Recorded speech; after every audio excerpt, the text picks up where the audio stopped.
everybody. Good morning. Good morning. Good morning. The mic's not on? Oh. You're good. It's perfect. Okay, anyway, good morning, everybody. I want to thank everybody for coming out here today in support of Intro 948A. All right, I want to thank all of the organizations, all of the homeowners who took time off to come down here to address this very important issue. And unfortunately, the conversation, the topic surrounding Intro 948A has been trivialized through a lot of misinformation that has been spread by certain special interest groups. And the people who have been left out of this conversation, as usual, have been the little guy, the people, the citizens of New York City who are suffering under the weight of Local Law 18. Now, those of you who aren't familiar, Local Law 18 was passed as a restriction on short-term rentals in order to put I guess to preserve the housing stock of New York City. However, with the implementation of Local Law 18, it addressed the people who were operating as commercial investors, people who were doing Airbnb arbitrage and like leasing dozens of apartments across the city, the people who were speculators. Now those people have been dealt with under Local Law 18. However, there's a certain group of people who have been disproportionately targeted and unfairly impacted by Local Law 18, and that's the small homeowners who reside in their private residences. Now, all of these people here, these people are homeowners. They live in their own homes, but there's been a concerted campaign to confuse the public and pit private homeowners who live in their homes against renters, tenants. And so I'm just happy to be here to be able to dispel some of the misinformation that has been spread. Intro 948A has absolutely nothing to do with the city's rental stock nor tenants. That is one point that needs to be made unequivocally clear. This does not facilitate commercial operators, or it does not expand anything. It creates a very narrow exemption for people who are classified under state law as private dwellings. When you are the owner of a 1 or 2 family home, you are considered a private residence. That is where you live.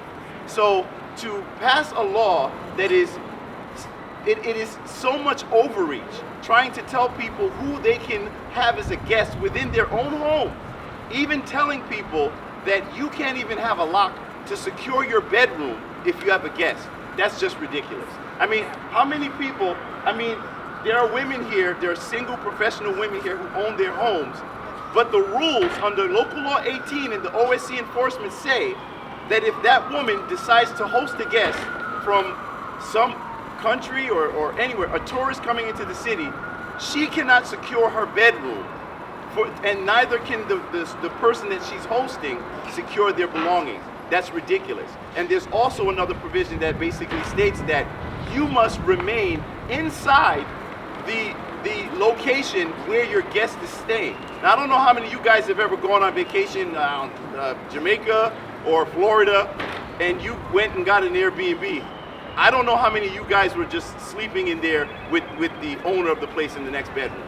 So these restrictions are just unreasonable, and it's a gross overreach as it pertains to private homeowners. So I want to bring some people up just so you can hear from them and understand how this is really impacting our communities. And I'm going to start with Daniela.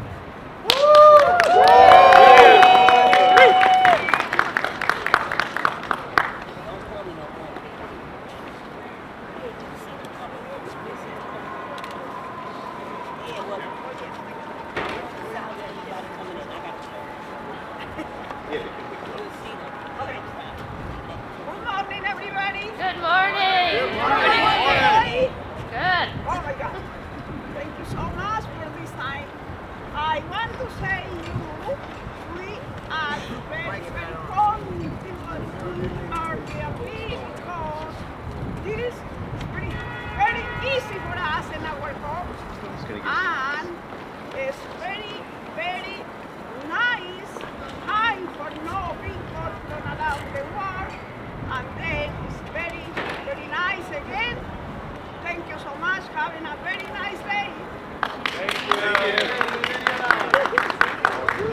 All right, thank you, Daniela.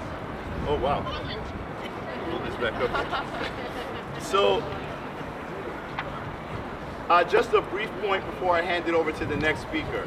I wanted to point something out that a lot of people have seemed to miss in the conversation about short-term rentals and the impact that it has, particularly on the outer boroughs.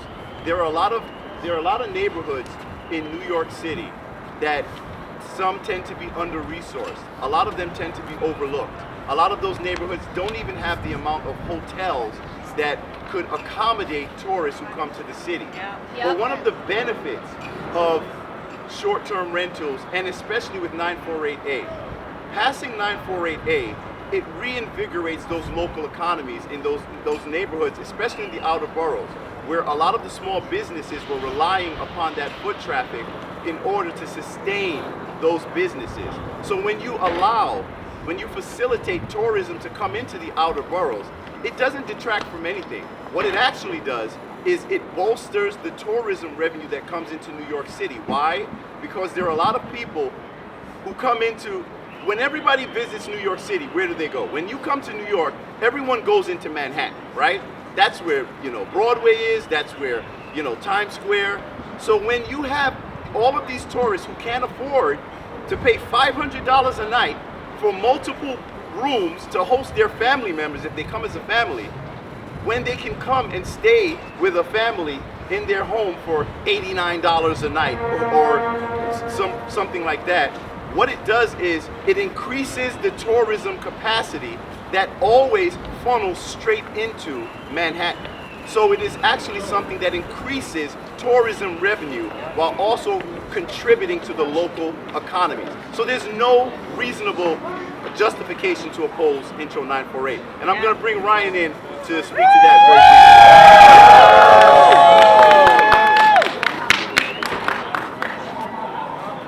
briefly. Hey, good morning, everyone. Brian McNamara from Rockaway Beach, Queens. Thank you for having me today. The outer boroughs are a major concern because of the restrictions this law has passed on people who use the Airbnb platform. The value of Airbnb is the trust that everyone has in what you're getting and the valid, authentic places that you're staying at. The host and the guest both have a responsibility to be accountable and provide what they're saying they're going to provide. I want to be a good guest, I'm going to follow the rules. I'm going to be a good host and make sure that my photos, my home, the place I'm sharing is valid. The outer boroughs rely on this platform for their local economies to be stimulated. Just a couple of quick points.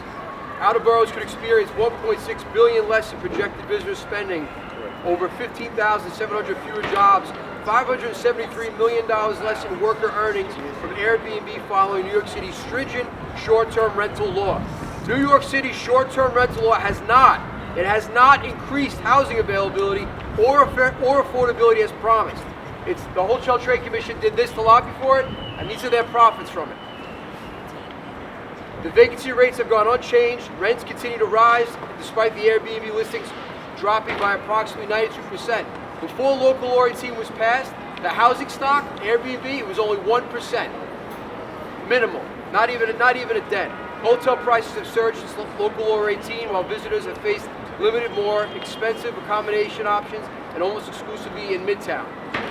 So, to the previous point made, outer boroughs and the economies in the outer boroughs thrive with this home sharing that Airbnb provides. I live in Rockaway Beach, Queens. We have a great neighborhood, a great community, strong togetherness down there. The economies, the businesses, restaurants, bars, shops, grocery stores have all been affected by this restriction of short-term rentals. People can't go down there for the day in the Rockaway Ferry or for the weekend now. They have to go for 30 days or more, or go for the day and come back and leave. Thank you very much, everyone.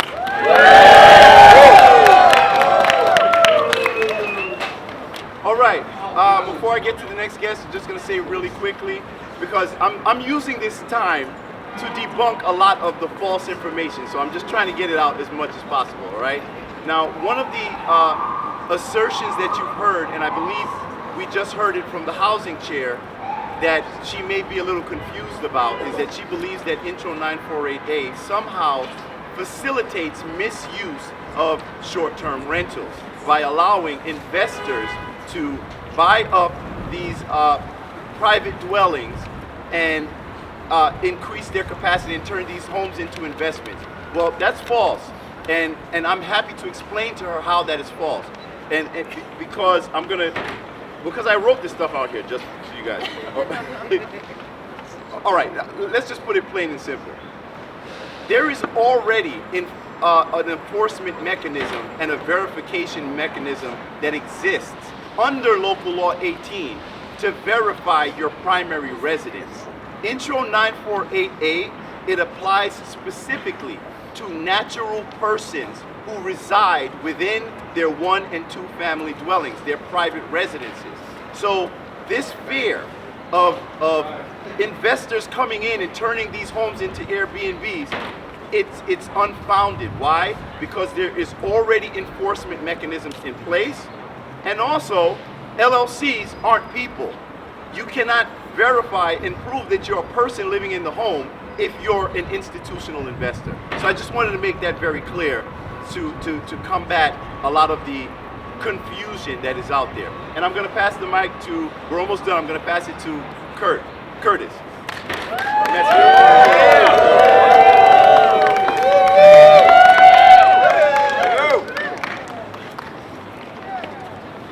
Thank you, Tony, and thank everyone for coming. I'm representing Uptown, I'd say. We're from Washington Heights, Harlem. My wife and I have been in our 2-family home for 20-some years. 15 of years been the short-term rentals. I did not like a long-term tenant. It didn't suit our family's needs. We took in my mother-in-law with Alzheimer's and dementia. I raised my son in my house who has special needs. Short-term rentals were perfect for us. Since passing Local Law 18, my retirement savings has disappeared. It's eaten away at our incomes. My wife and I are both senior citizens, retirement age. I don't know many people in New York City who have managed, being self-employed, to buy a house. It's our retirement, it's our future, it's my life. I'm a rare book dealer. We host guests from all over the world. We live across the street from the Morris Jamel Mansion. They come and they learn the history of the city. They see it from an uptown point of view, which changes their minds. And it's been a rich, rewarding experience. For 15 years, I've been a 5-star host. I'm amongst the highest in the top 5% of renters. I have the most glowing reviews you could ask for. Hosting in many cultures is a virtue, and it should be in ours. People come to New York to get to know New Yorkers, as well as to see the tall buildings. And I think we really have succeeded in making the best impression possible. And I think we'd all like to continue doing that.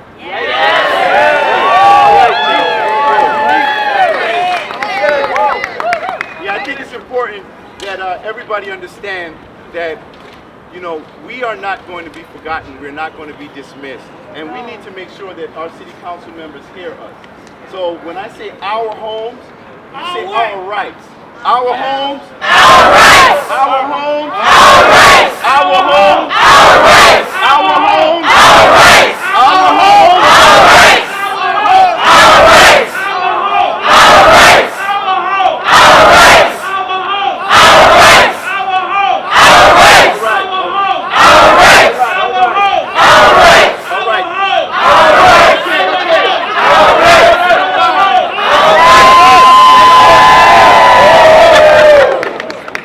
All right. Before we get to the next speaker, I want to do another clarification for you guys out here. Intro 948A, contrary to public opinion, is not, I repeat, it is not an Airbnb bill. It is a bill that is for it was drafted by homeowners. It has been advocated for by homeowners, and we have to also remember something. Short-term rentals existed in New York before Airbnb ever existed. So this is something that we want to be careful not to allow people to paint this as an issue that is between the corporation of Airbnb and the corporation of the HTC. Meanwhile, we get drowned out of the conversation. We cannot allow that to happen anymore. And we have to we got to make sure that our city council members know that they need to prioritize the interests of their constituents over any lobbyists or any special interests that are trying to demand and dictate how you live in your homes and how you survive in this city. That's right. So the next person I'm going to pull in is going to be Jason Montessier. Briefly, I'm only going to have time for like one more person or two more people. So is Jason here? Jason. Oh, he's inside? Okay. Who was it? Was it Will? Will.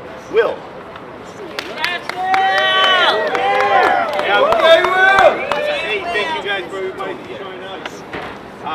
Just one thing, I want to ask you everybody. 2 years ago, they sold to us that that local law team was set up to solve the housing crisis. Was it solved right now? No. Okay, that's my intervention. And to City Council, this bad bill was passed to overreach everybody's beyond their doors. We're not going to allow that to happen. So all as our constituents, we ask City Council, please pass without restriction Bill 948. Thank you. All right.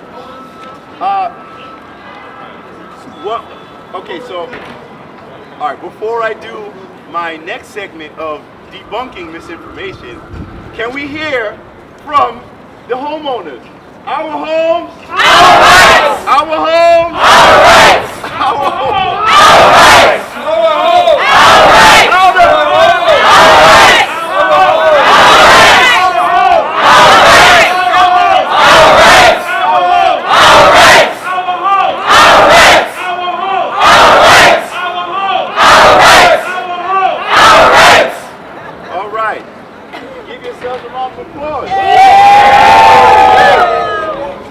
All right, so now Will touched on something that was very important.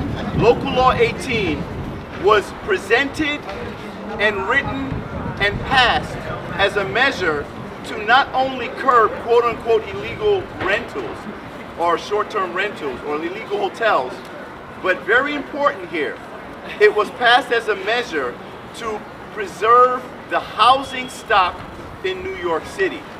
But what have we seen since the implementation of Local Law 18? The housing supply, the long-term rental supply has gone down. Rents have gone up. But hotel profits, oddly, have soared. They've skyrocketed through the roof. And these are the same people who have been lobbying our city council members under the guise of protecting New Yorkers. Straight up corruption. And I'm gonna be honest here, because anybody that knows Tony L, you know that I'm gonna tell you the truth. You know, the HTC, through their lobbyist groups like Tenants Not Tourists, they have been pushing a campaign, a very racialized campaign, that on one hand tries to use black and brown people as props, but at the same time demonizes them by running ads painting black Airbnb guests as criminals. So we need to deal with this, and we have to be very honest about this.